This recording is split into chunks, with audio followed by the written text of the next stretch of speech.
I feel you on Relento. Yeah, cool ass characters. Did you play him in Ultra? So Rolando, yeah, when he first dropped, like I remember when Camo Fiend was flying around and he had, Ultra on demo, I was like, oh, I'm using Rolento, I'm using Rolento. Right. And then when he came out, I used him a little bit.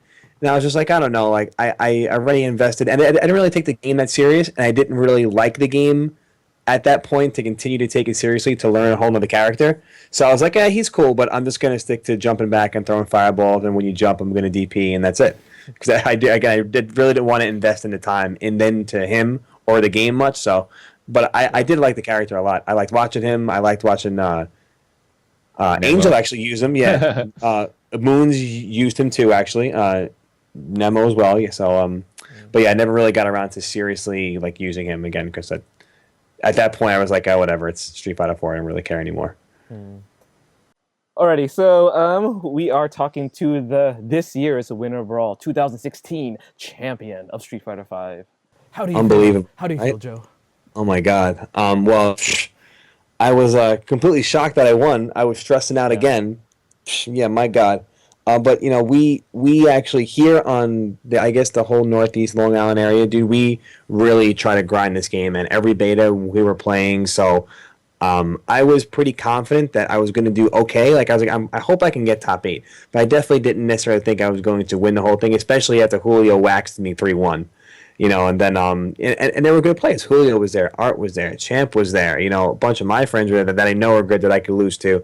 But it was definitely cool to actually win something again. I haven't been top 8 since like 2012 or 2011. It was another Big E event. I think it was NEC in 2011 or 2012 where I was top 8 for Street Fighter 4. That was like the last time. So it was cool to like be in the top 8 again, and I of course obviously win it. So then obviously the first Street Fighter 5 major to win. It was definitely important to me, and I hold the win near and dear to my heart actually. So. Would you say that it's related to Street Fighter 5 and it being a new game and you being much more motivated? Because Street Fighter 4 was, I mean, come on, 8 years, 6 years, or whatever, Yeah, right? I mean, yeah. Yeah, and it was exactly like SF4. Like I played the game. I traveled everywhere for the first like 2 years. I went to Japan like twice for the game, and then I was like I don't really care anymore. So and the fact that it is new, like that sparks a whole lot in me. But I also I like the game so far. Like I do enjoy playing the game. I enjoy my character and I enjoy learning about the game. And never in my history, career, whatever you want to call it, of playing fighting games, was I ever like seriously heavily into reading frame data and like really learning stuff and writing down shit in my phone. Now, dude, I know frame data. There's notes in my phone.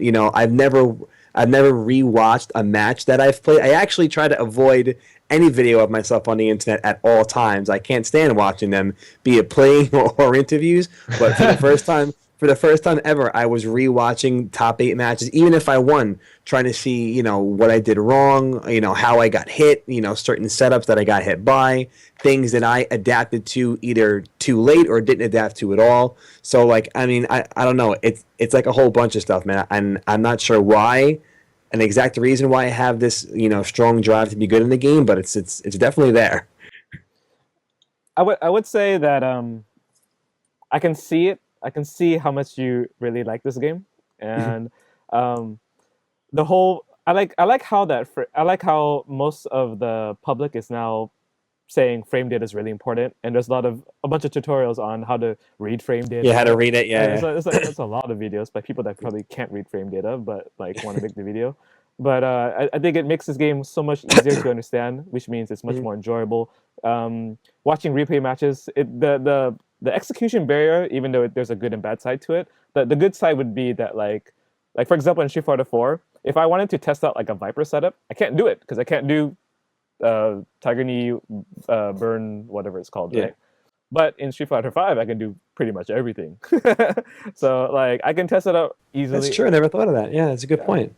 I mean, I haven't found one situation that I couldn't emulate yet in training mode. So that's actually I hadn't even thought of that. That's really smart. A good way to look at it. No, yeah. Beforehand, like I would depend on like online training mode, and I'd ask a friend to like sign on so we can test it together. Hopefully, he can do what I can do.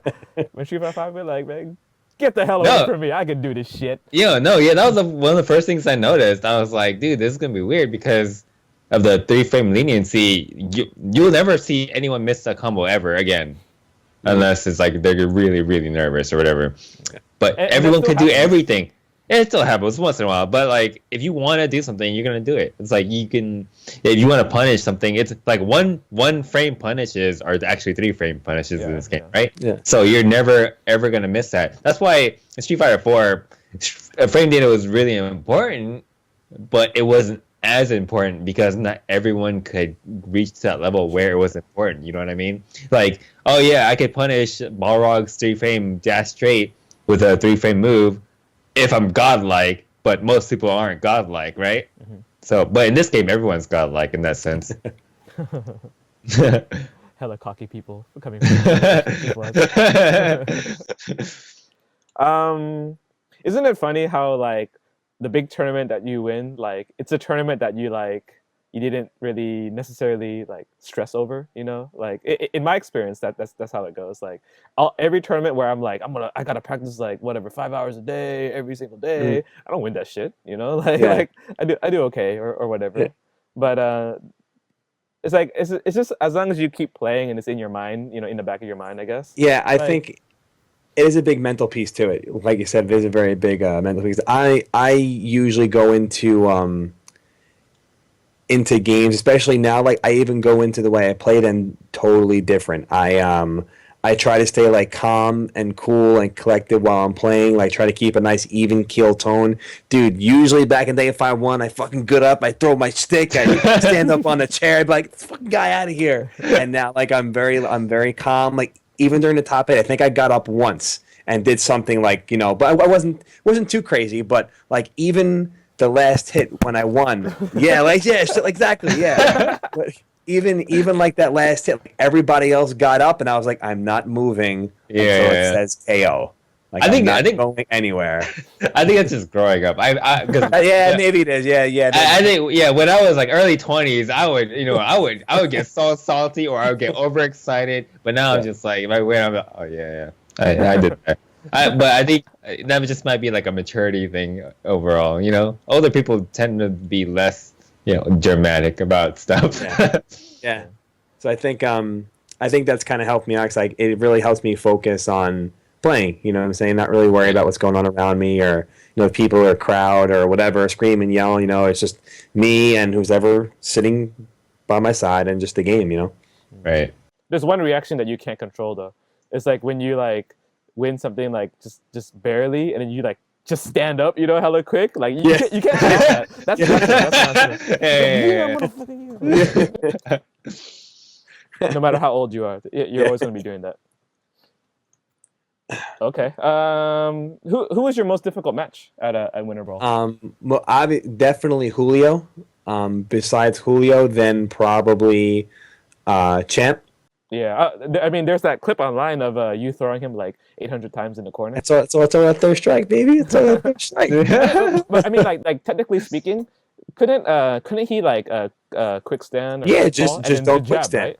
Yeah, he just didn't have to quick stand. Because that would obviously thrown off my timing. Yeah. You know what I'm saying? Because I would have whiffed the throw. I'm like, okay, he didn't get up quick, whatever, and then attempt a meaty setup or something else after that. But he just didn't have to quick get up, and then he would have been okay. That's it. That was Pretty like much. what, like 4 throws, 5 throws? Yeah, I think it was four, and a shimmy. Dude, those. Let's make a new word for shimmy, please. Like Yeah, I actually, professional word. I'll say it now. I do not like hearing the word shimmy. I said it. It just sounds stupid. Like Yeah, I don't really the like word it. itself. It's not that it's overused. It's that it sounds stupid. And the first time you hear it, it sounds stupid. Why can't we just have another name for it? Yeah, it's definitely not my favorite thing to say. I always like because again, I hate to bring this up, but I obviously played Third Strike for like half my life. So like, I just say like when the game first came out, when the betas came out, and we figured out that that was actually a thing, like punishing the whiff throw was kind of back. And I just be like, bro, you just got your shit Third Strike, Tommy. And they just be like, oh yeah, Third Strike player, blah blah blah.